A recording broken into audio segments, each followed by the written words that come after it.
When I was a child of only 3, the rotted man came for me.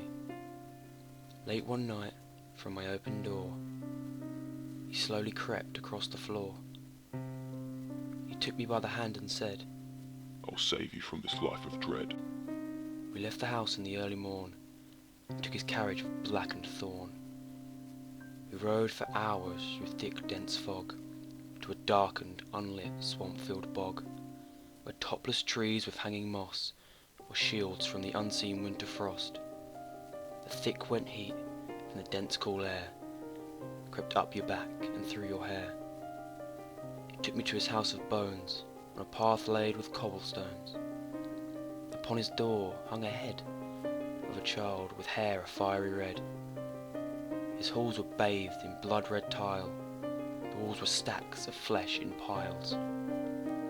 He told me of his protective view, and begged that I should join him too. He smiled, and through his rotted lips I saw 1,000 children's fingertips. He promised me the world would pay, and told me that I should stay. We entered a smaller room, and the rotted man gave me a red balloon. Then I saw my mum through tinted glass. The man with her was talking fast.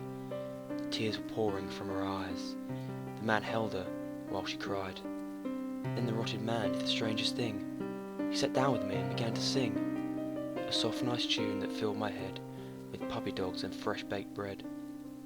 It was then I noticed that the rotted man was simply old and had a tan.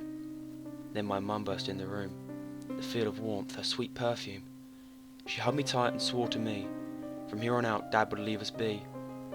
No more bruises, no more fights, no more screaming in the night.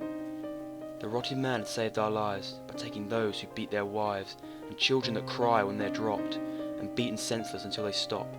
I thank the rotted man a lot, and never have I forgot. The thing I feared saved my life. They had found my father with a knife.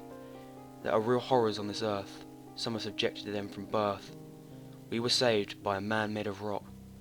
I was lucky, many are not.